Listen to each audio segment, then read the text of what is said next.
Welcome once again to Quest Givers. I'm the DMG, and this is my colleague DM Scotty. And we're going to talk about his module that he wrote, Weirdly Strange Night of Terror. I mean, the title says it all, does it not? Yes. This is a great. There's no ambiguity in the title. Well, the full title is DM Scotty's EZD6 System Primer, Weirdly Strange Night of Terror. Which also says it all. Volume 1. Volume 1. So this does contain the primer for Scotty's EZD6 system, which is going to be coming out soon. That's a wonderful little system. But of course, you can also run it with other systems like Pocket Fantasy, which is also available on questgivers.com. So this is a modern RPG module. So you can run it in any system that's going to give you access to modern sort of things. It's our first modern module. And we're just going to do a page through of it so you can get an idea of what's inside the PDF. So I've just done a printout of this booklet, but it is only available as a PDF. So, Scotty, what is this all about? So the start of the idea was, okay, let's throw a couple tropes in there that would be fun. Let's mix aliens and zombies, all right? But the thing is, I want it to be like a roller coaster ride. Like once the ride starts, like you don't get off. It just it's going on the track, it's going where it's going, and you're coming along for the ride, right? And I think that's really fun with this module and great for a one shot because it's pushing you forward quickly. And so you're not having a lot of time to futz around and, talk about other things or plans. It's just, you've got to make quick decisions and get moving. So I love that aspect about it. And it's always been so much fun when I've run it. Yeah, so in the beginning here, it does actually set up sort of the different characters that you can use. So there are a variety of different characters for different types of players. And it includes some of the madness that you usually get in a Scotty adventure. If you've ever played with DM Scotty at a convention or anything like that, you'll have some idea of what I'm talking about. And so this adventure literally is ready to go right out of the box because there are preset characters for the adventure, okay? And they have their own background. So each person gets to pick a character and then they get the secret background. So no one else knows what your background is. So you're all going into this, you're all meeting at this diner at the same time with your own agenda. So it's fun to see how that unravels during the game because each player has their own agenda that they're working towards. And let me tell you, that's super cool and super fun to see in a game, especially when you know everything and you're seeing how they bring it together. So I just wanted to make that clear. So that makes it even easier to run because you literally don't have to make any characters. You just pass out the characters, and if you roll with my system, I've written my system into the module. You don't have to use my system, but if you want to, the rules are written in the module. So you are ready to go with the EZD6. Read the couple pages of EZD6 rules, and you're set. You're good to go. But yeah, you don't actually have to have those. If you want to run it in your own system or in a system you already have, like GURPS or something like that, you can definitely do that. So it all begins. Totally. It all begins in this diner. And so you're in this old diner on the outskirts of this town called Limbo, and it's in New Mexico, and it's about 10 in the evening. So you all come in. There's a waitress, a cook, and a black SUV comes screeching into the parking lot. A guy in a dark suit stumbles out with a briefcase and is immediately attacked by something. Some crazy rabid person attacks, and you guys can see through the big glass windows what's happening in front of you.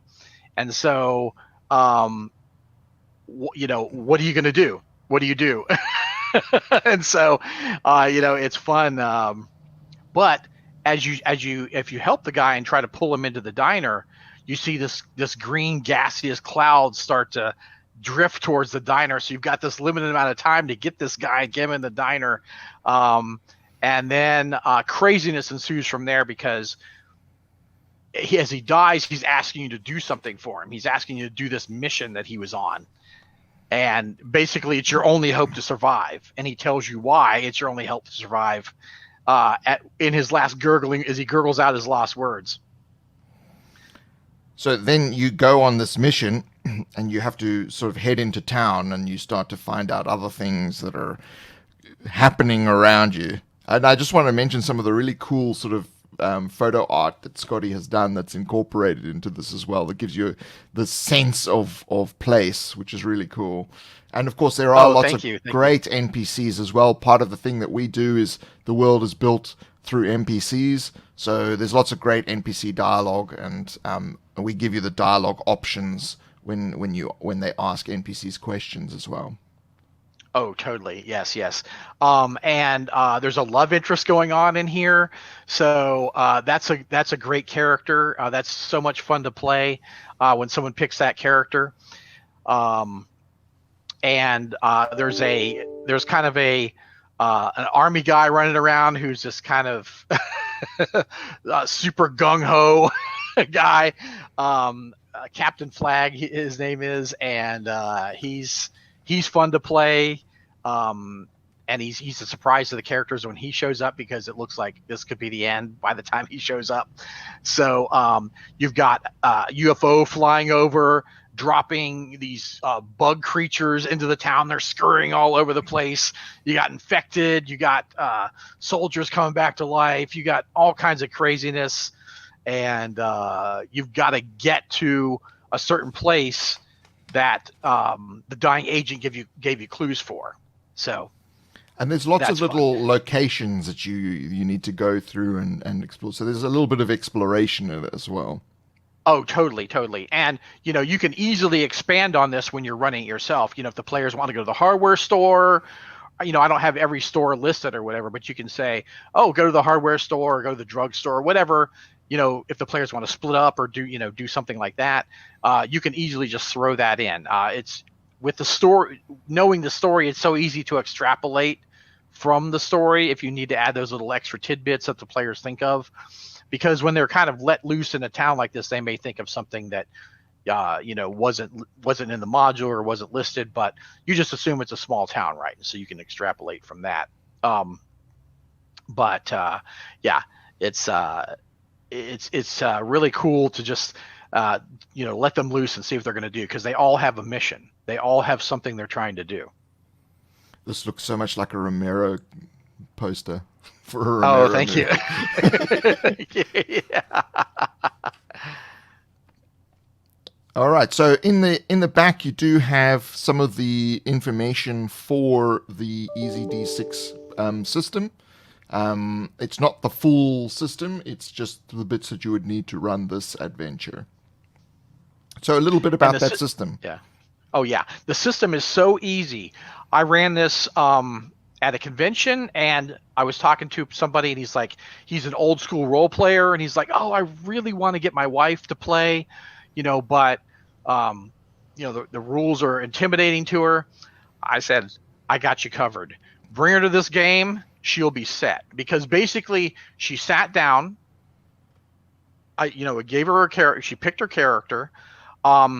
Basically the rules are so easy that they don't really need to know anything. They just tell you what they're going to do, and you can you basically take my EZD6 rules from there. They're so easy that the players, at least for this, don't even have to have any interaction with the rules.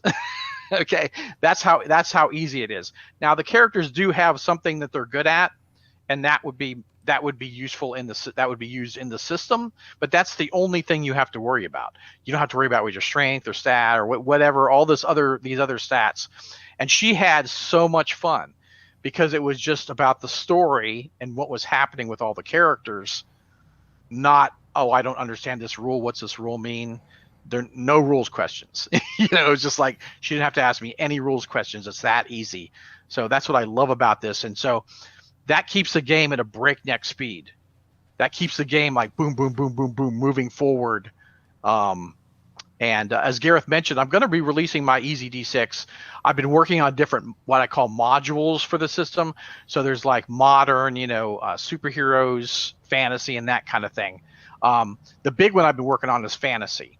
So that one will be, I've been doing playtesting. I'm going to do more kind of release playtesting with it, but it will be out. It will be out eventually, and there'll be different modules for different types of genres like horror.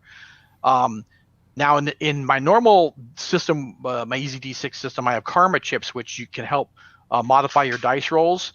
But in horror games, I don't use those. It's just whatever you roll, right? It's much more brutal than than the normal games, because you want that sense of dread, I think, and that you could die, much easier than you could in a heroic game, in a game where you're playing superheroes or you're playing fantasy heroes. In a horror game, I have a high attrition rate with the game. I've had,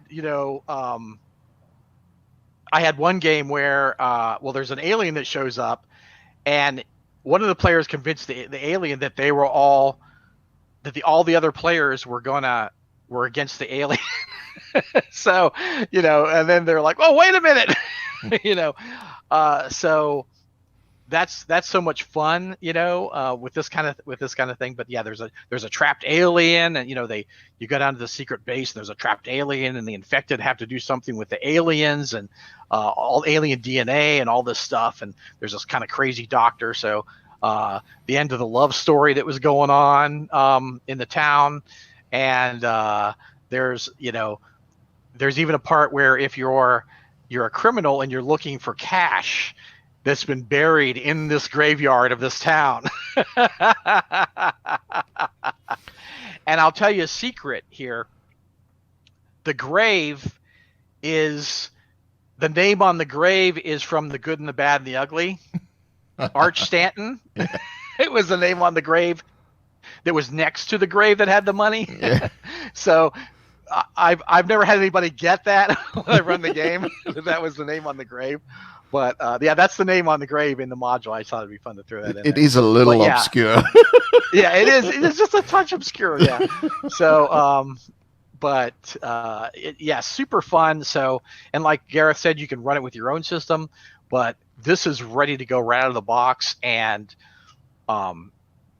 everybody's loved it. Even though I've had a high murder death kill rate in this game. I'm usually not that murdery, but this kind of game is fun because it's a one shot. They're trying to survive. That's the fun part of these kind of games. Survival. Just survive.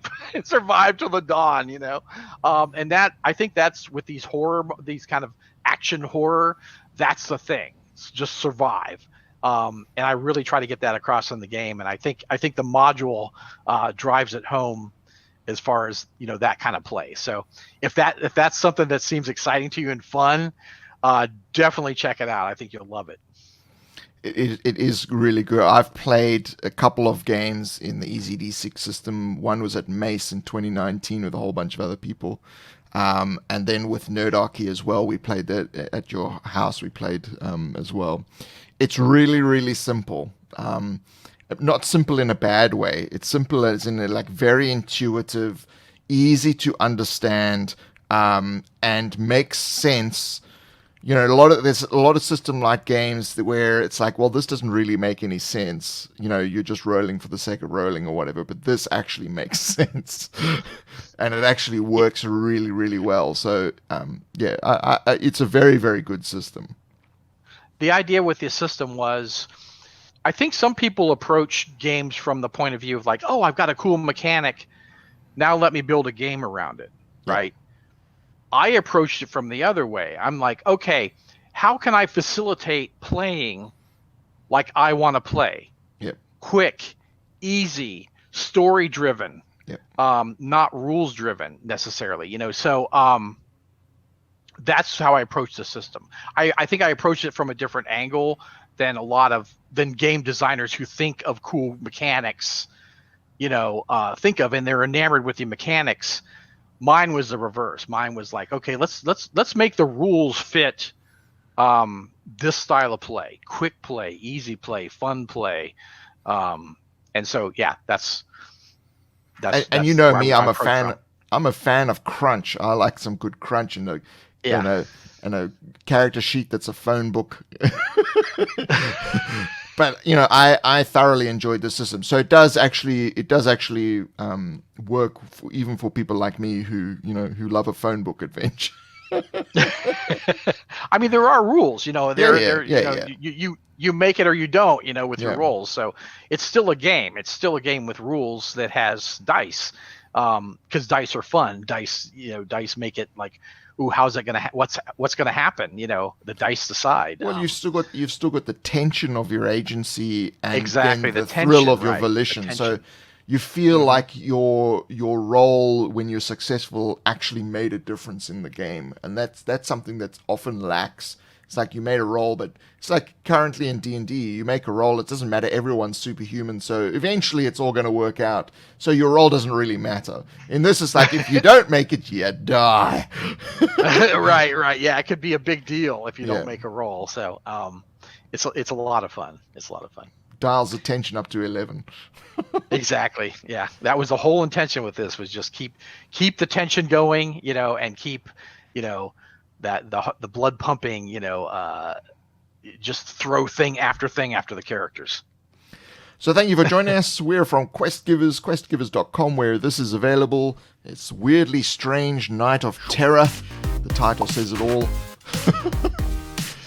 And we will see you in the next page through of one of our products. Thank you for joining us. See you guys next time. Come visit us at Quest Givers.